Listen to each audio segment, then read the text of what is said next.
खाली नवरा वर प्रियकर, खोलीमध्ये एकत्र शरीर संबंध, पुढे घडले भयंकर. हरियाणामधील सत्यघटना. गुन्हेगारांना वाटते की आपण असा प्लॅन करू की पोलिसांना काहीच समजणार नाही. चित्रपटामध्ये हिरो ज्याप्रमाणे पोलिसांना चकवा देऊन गुन्हा लपवतात तसेच आपण हे सहजपणे करू शकतो असे काही जणांना वाटते. अलीकडे तर केवळ नामचीन गुन्हेगारच नाही तर सर्वसामान्य लोक, त्यामध्ये अगदी गृहिणीही सर्रासपणे कट रचून गुन्हे करत आहेत. त्यातही अनैतिक संबंधातून प्रियकराच्या मदतीने पतीचा खात्मा करणाऱ्या नीच महिलांची संख्या वाढत आहे. हे दुर्दैव म्हणावे लागेल. हरियाणामध्ये एका तरुणीने कामुकतेचा असा काही खेळ केला की पोलिसही चक्रावून गेले. एकाशी प्रेम, त्याच्या मित्राशी लग्न आणि नंतर प्रियकराकडून पतीचा खून, हे सगळे कांड पोलिसांची दिशाभूल करून रफादफा केले. पण तब्बल 1 वर्षानंतर पोस्टमॉर्टम रिपोर्टमुळे या प्रकरणाला वाचा फुटली. तिचा प्रियकर, तिची आई, भाऊ असे सगळे गजाआड झाले. या घटनेचा सविस्तर वृत्तांत पुढे पाहण्याअगोदर जर तुम्ही या चॅनलवर जर नवीन असाल तर प्लीज आपल्या ह्या मराठी चॅनेलला नक्की सबस्क्राईब करा. आरडना गावातील रहिवासी असणारा करमवीर हा तरुण असंद या गावातील भात गिरणीमध्ये मुनीम म्हणून काम करत होता. तो तरुण होता, अविवाहित होता. त्याचा विवाह व्हावा यासाठी त्याच्या घरची मंडळी प्रयत्न करत होते. अलीकडेच त्याने असंग येथेच एक घर विकत घेतले होते. त्याची कमाई चांगली होती, नोकरी चांगली होती आणि आता त्याने घरही घेतलेले होते. या घरामधील एका खोलीमध्ये त्याचा मित्र प्रदीप राहत होता. त्या मित्राकडे येणारी पूनम पाहून करमवीरच्या मनामध्ये कालवाकलव झालेली होती. त्याच्या हृदयाची धडकन वाढली होती. ते एक सर्वसामान्य तरुणी असली तरी तिच्या नजरेतील चमक काही विलक्षणच होते. तिला पाहताच तो घायाळ झालेला होता. ती कोण हे सांगणे प्रदीपने टाळले, पण करमवीरच्या मनातून ती गेली नव्हती. तिकडे पूनमचीही अवस्था थोडीफार अशीच होती. योगायोगाने पुन्हा करमवीर आणि पूनमची गाठ पडली. दोघांची ओळख होतीच. आता त्यांच्यामध्ये बोलाचाली सुरू झाली. पूनमला आता करमवीरबद्दल बऱ्यापैकी माहिती झाली होती. तिने सलगी वाढवली. तो खुश झालेला होता. दोघांची मैत्री पाहता पाहता प्रेमात बदलून गेली. तो तिचा दिवाना झाला होता. त्याने बोलता बोलता प्रदीपला सगळे काही सांगितले. प्रदीपने चेहऱ्यावर काही दाखवले नसले तरी तो मनातून चिडलेला होता. त्याच रात्री तो पूनमच्या घरी गेला. तिने प्रदीपचे नेहमीप्रमाणे हसून स्वागत केले. त्याने तिला मिठीत घेऊन चुंबन घेण्यास सुरुवात केली.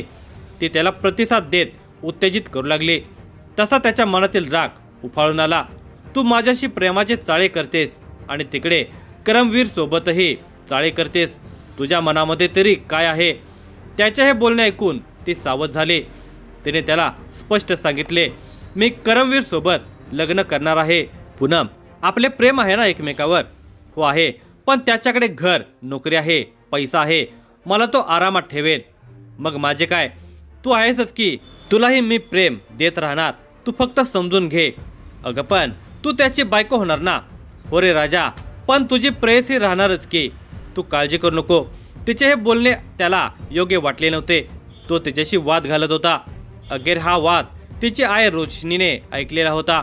तिने मुलीचे म्हणणे ऐकून घेतले आणि तिला समर्थनही दिले. तिने प्रदीपला सांगितले की तू अजून बेरोजगार आहेस, शिकलेला नाहीस. मग तू पूनमला कसा सांभाळणार? करमवीर जवळ सगळे आहे, तो तिचा सांभाळ करेल. पूनम लग्नानंतरही तुला प्रेम देणार असेल तर तुला काय अडचण आहे? माय लेकीचे हे बोलणे प्रदीपसाठी धक्कादायकच होते, पण त्याचे काही चालले नव्हते. अखेर पूनमने तिच्या मनाप्रमाणेच केले. करवीरशी तिचा विवाह झाला. विवाहानंतर करमवीर तिला घेऊन आपल्या आरडना गावातील घरी न राहता असंग येथील नवीन घरातच राहू लागला. राजा राणीचा संसार सुरू झाला. पूनमसारखी सुंदर पत्नी मिळाल्याने करमवीर खुशीत होता. ती त्याला भरभरून सुख देत होते. त्यामुळे काही दिवसातच तो तिच्या आहारी गेला. ती म्हणेल तसेच तो वागू लागला. तिच्या तरुण देहाची त्याला जणू भूलच पडलेली होती. पूनमच्या सासरच्या कोणाशीही पटत नव्हते. तो आपल्या गावी गेला तरी ती एकटीच असंग येथील घरामध्ये राहत होते. काही वेळा तिची आई तिच्या सोबतीला येऊन राहत असे. पूनम खुश राहावी यासाठी करमवीर सारे काही करत होता. पण पूनमचा वेगळाच खेळ सुरू झालेला होता. शेजारीच तिचा प्रियकर प्रदीप राहत होता. त्यालाही तिच्याकडून शरीर सुख हवे असायचे. पूनम त्याला नाही म्हणत नव्हते. त्यामुळे पूनमला पती करमवीर आणि प्रियकर प्रदीप या दोघांशी संबंध ठेवावे लागत होते. दोघांना वासनेच्या खेळामध्ये खेळवत ते आपला डाव साधून घेत होते. पण हे खेळ फार काळ टिकत नाही. आपली बायको आणि मित्र या दोघांचे एकमेकांशी वागणे करमवीरला खटकू लागले होते. त्या दोघांच्यामध्ये प्रेम संबंध असावेत अशी शंका त्याला येऊ लागली होती. ते दोघे सलगी करतात. तसेच ती माहेरी जाते तेव्हा प्रदीप तिच्या माहेरच्या घरात असतो हे त्याने पाहिलेले होते. त्यामुळे त्याने सगळ्यात आधी प्रदीपला खोली सोडण्यास सांगितले. तेव्हा पूनमला राग आला. तुम्ही त्याला खोली का सोडायला सांगता असे तिने विचारले. करमवीरने उत्तर दिले की आता आपल्याला घर लहान पडते. गावाकडचे कोणी आले तर खोली लागते. पण ती ऐकायला तयार नव्हते. तोही ऐकायला तयार नव्हता. अखेर करमवीरचे आपलेच खरे केले आणि प्रदीपला खोली सोडण्यास भाग पाडले. आता प्रदीप दुसरीकडे गेला. पूनमपासून दूर झाला. त्याचा विरह तिला सोसवत नव्हता. तिकडे प्रदीपही तिच्यासाठी वेडापिसा झालेला होता. यावर उपाय काय याचा विचार प्रदीप करत होता. तसेच पूनमही करत होती. भरीतभर म्हणजे मुलीचे हे दुःख तिची आई रोशनीलाही सहन होत नव्हते. ती नीच बाई आपल्या मुलीला शहाणपणा शिकवण्याऐवजी मुलीच्या नीचपणामध्ये साथ देत होते. त्यात तिची मुले म्हणजे पूनमचे भाऊही तिच्याच बाजूने होते. आता हे सगळे मिळून यातून काय मार्ग काढायचा विचार करू लागले. पूनमला शरीर सुखासाठी प्रदीप हवाच होता तर करमवीरकडून पैसे हवे होते.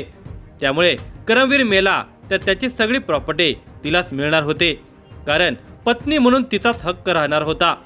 सगळी मालमत्ता तिला मिळाली तर ती प्रदीप सोबत लग्न करून सुखात राहू शकणार होती. मग करमवीरलाच ठार मारावे असे ठरले.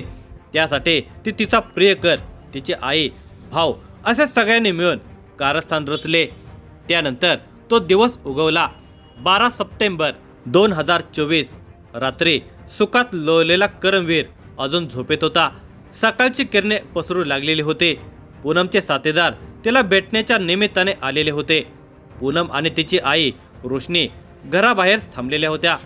इतक्या सकाळी वर्दळ कमी होते तरी त्या दोघे नजर ठेवून होत्या.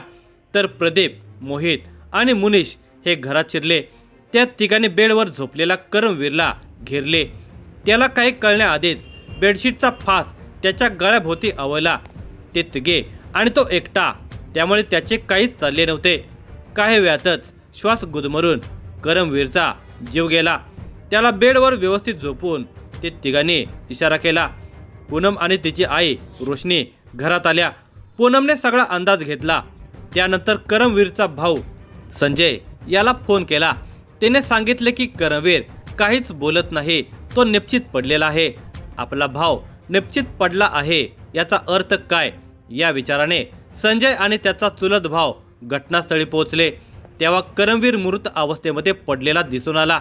त्याच्या मानेवर आणि चेहऱ्यावर जखमा होत्या. पण तरी तिच्या नातेवाईकांनी त्याचा मृतदेह अंत्यसंस्कारासाठी नेला. हे संजयला संशयास्पद वाटले. त्याने ही माहिती पोलिसांना कळवली. माहिती मिळाल्यावर पोलीस घटनास्थळी दाखल झाले. स्मशानभूमीतून मृतदेह ताब्यात घेतला आणि आसांत सिव्हिल हॉस्पिटलमध्ये पोस्टमॉर्टमला पाठवण्यात आला. दरम्यान त्याच्या पत्नीने सांगितले की तिचा पती गंभीर आजारी होता. या आजारपणामुळेच त्याचा मृत्यू झाला असावा. तिच्या या जबाबाला ग्राह्य मानत पोलिसांनी करमवीरचा मृत्यू आजारपणाने झाल्याचे गृहीत धरले. तसा रिपोर्टही दिला. त्यामुळे पूनम निवांत झाली. आता ती आणि तिला साथ देणारे सारेच बिनधास्त वावरू लागले. प्रदीप सोबत तिचा खेळ आता कोणत्याही बंधनाशिवाय रंगू लागलेला होता. आपण खून करून सही सलामतपणे सुटलो असे समजून सर्वजण खुशीत होते. तिकडे करमवीरच्या मृत्यूनंतर आणि 13व्या दिवसाच्या विधीनंतर पूनम देवी मालमत्तेमध्ये वाटा मागू लागलेली होते. इतकेच नाही तर तिला परदेशात पाठवण्याचा आग्रह धरू लागले. ती मनाचा कारभार करू लागलेले होते. आता करमवीरच्या मृत्यूला वर्ष होऊन गेले. पतीच्या निधनाला वर्ष होऊन गेले. तसे तिने सासरचे घर गाठले. दिनांक 5 ऑक्टोबर 2025 रोजी पूनम तिच्या 2 मुलांच्या सह तिच्या आई वडिलांच्या घरी निघून गेली. तिने घराच्या चाव्या आणि दागिने सोबत घेतले. करमवीरच्या मृत्यू प्रकरणामध्ये तिला पुढील कोणतीही कारवाई करायची नाही असे सांगून ती मोकळी झाली होती.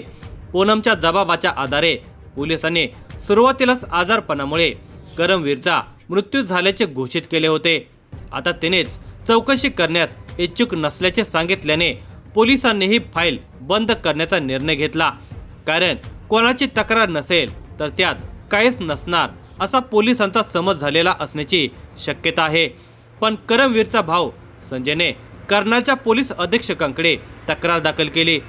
संजयने आरोप केला होता की त्याची भाऊजाई पूनम, तिची आई रोशनी, तिचा भाऊ मोहित, तिच्या ओळखीचा एक तरुण प्रदीप या चौघांनी मिळून त्याच्या भावाची हत्या केल्याचा संशय आहे. या तक्रारीवरून पोलिसांनी शनिवार दिनांक 8 नोव्हेंबर 2025 रोजी चौघांच्या विरुद्ध खून FIR नोंदवला आणि पुन्हा तपास सुरू केला.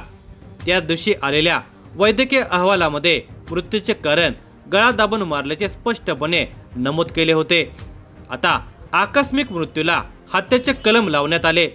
तपासामध्ये असे दिसून आले की करमवीरची हत्या त्याची पत्नी पूनम, तिचा प्रियकर प्रदीप, तिची आई रोशनी देवी, पेहलवा येथील रहिवासी तिचा भाऊ मोहित आणि मातलोडा येथील रहिवासी मुनीश यांनी केला आहे. या प्रकरणी पत्नी पूनम, रोशनी, प्रदीप आणि मोहित या 4 संशयित आरोपींना अटक केली आहे. पोलीस प्रदीपच्या मामाचा मुलगा मुनीश एका गुन्ह्यामध्ये तुरुंगात आहे. त्याला लवकरच अटक करण्यात येणार आहे.